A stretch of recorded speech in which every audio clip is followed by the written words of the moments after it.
In this video, I will be sharing with you the things you need to know about your camera's shutter speed and how it affects your video. Coming up. Shutter speed. Now, shutter speed is one of those things in the world of cameras that most beginners will have trouble understanding at first. I know I struggled with it myself and it did take me a while to understand it, so I'll try my best to make this video easy to understand.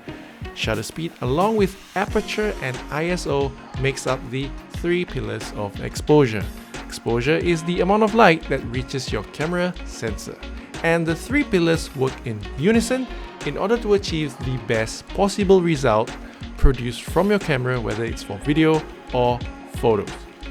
To get a good idea of how shutter speed works, let's talk about how it's used in photography first, and then we'll move on and see how it's used in video.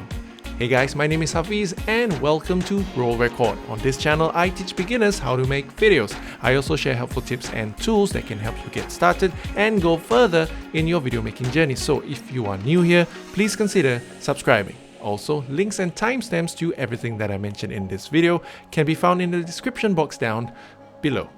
Alright, so what is shutter speed? Shutter speed is the length of time the sensor is exposed to light. What you also need to know first is that when it comes to shutter speed, two things will be affected: the brightness of the image as well as motion blur. Shutter speed is measured as a fraction of a second. Looking at the example here, in terms of speed, note that 1/8,000th of a second is the fastest and 2 seconds being the slowest. So how does this speed affect your image? For photography, the faster the shutter speed, the better it is for fast action subjects such as wildlife and sports. Or maybe you're trying to freeze raindrops when it's raining. On the other hand, the slower the shutter speed, the better it is for night photography and making waterfalls and rivers look dreamy and flowy. For video, shutter speed is usually slightly different. Video is basically made up of pictures combined together that results in motion. If you look at your video recording settings in your camera, you can choose to record your video with these values. These are frame rates, and most content creators use either 24 frames per second or 30 frames per second for their videos.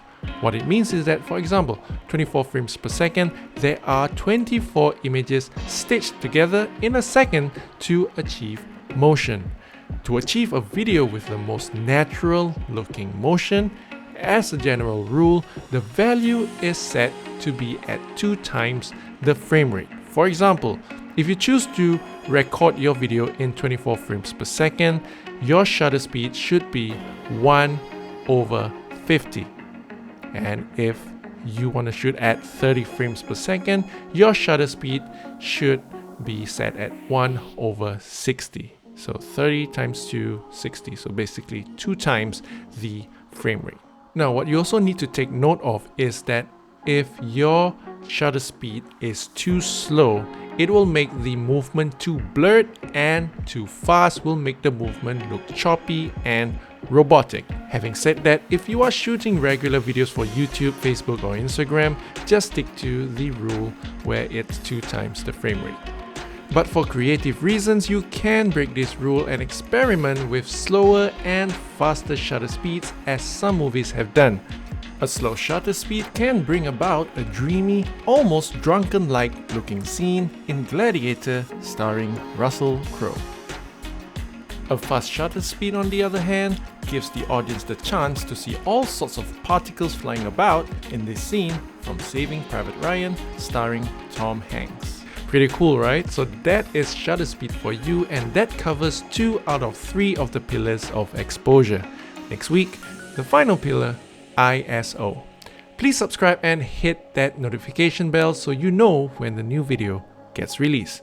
Like and share this video to help someone out, and if you have any questions, please let me know in the comments below. Thank you for watching, and I'll catch you in the next one. See ya.